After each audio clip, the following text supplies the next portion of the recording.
Hey, this is Zach Broughton here, and it's late, about 5 a.m. actually, but I've been up talking quite a bit to a bit of the family, and a few interesting things I thought I'd bring up. Tonight I'd like to talk about temptation.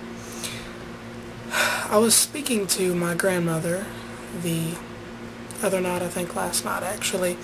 We ended up talking for 4 hours about the Bible, which was really different.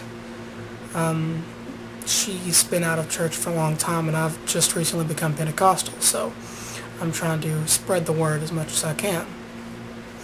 But she said that I explained things in a way that she'd never heard before. There's a lot of things she hadn't heard that really surprised me in a way, and one of them was on temptation.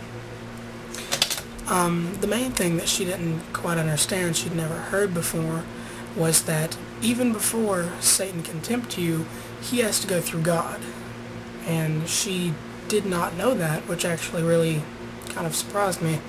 So, yeah, she actually didn't know that. I guess she never heard that in all of her time growing up, and she's actually just turned 51 today. So, okay, let me touch down on that a little. The reason that I know this myself is because of the story of Job. Now, a lot of people know the story of Job. It's really widespread story of the Old Testament, but for those of you that don't know the story of Job, I'll go ahead and go over it for you. Okay, the story of Job. Job was a devout follower of God. He had everything that he could have ever possibly wanted. He had a beautiful wife, a nice family, a large home, he had livestock, he had anything that he could have possibly needed in that time. Well, God was very happy with Job, and he'd praised him, and the devil didn't quite like this.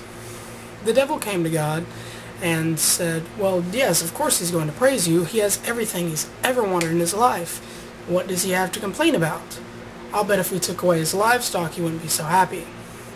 So God said, do what you will, but keep him safe. I know that he will praise me. So Satan took away his livestock. And of course, Job still praised God for everything that he had. The devil comes back to God. He says, well, yes, of course he's still going to praise you. He has a beautiful family. Everything's going perfect for him. He has a nice home. So he goes, take his home. I know that he will still praise me. So Satan took his home. And yet Job still praised him. Then again, Satan said, of course he's still going to love you. He has a beautiful family, wife and kids. What does he have to complain about? God says, do what you must, but keep him alive and healthy. So Satan did all that he could and killed his family. Job was very depressed, but still yet, he praised God for everything that he had. He was happy for the life that he had. So Satan came to God again. He said, yes, he still praises you. He still has his health. God said, you can take his health. Do whatever you need to do. But I know that he will still praise me.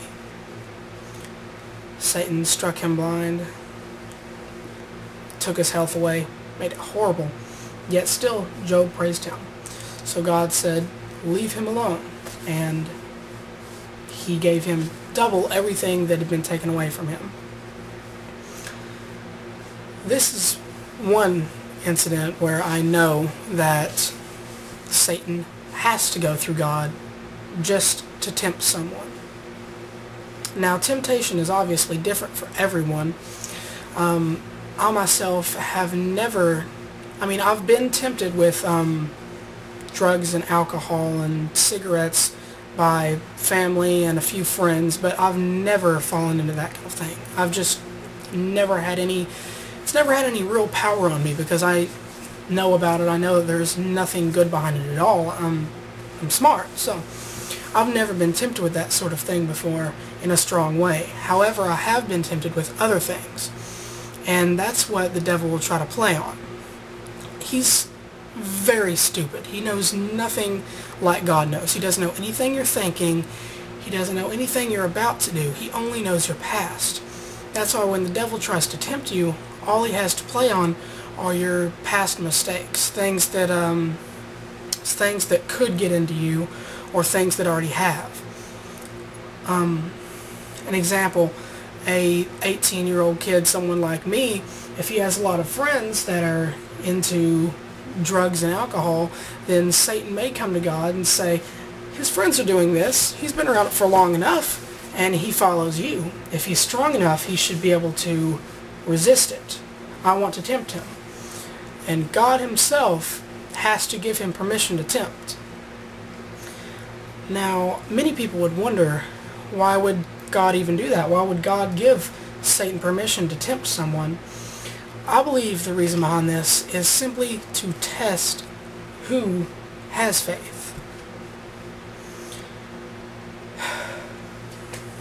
What I mean by that is that if you go to tempt someone, you put, say, the temptation of having sex in front of them, and they fall into this temptation, they do what their body wants and not what is godly, then they're not worthy of the kingdom of heaven. And God needs to test these kind of things on people. He needs to know if they can put up with the fleshy things that tempt other people and deal with them in a godly manner, or if they will fall to their carnal habits and do what's wrong.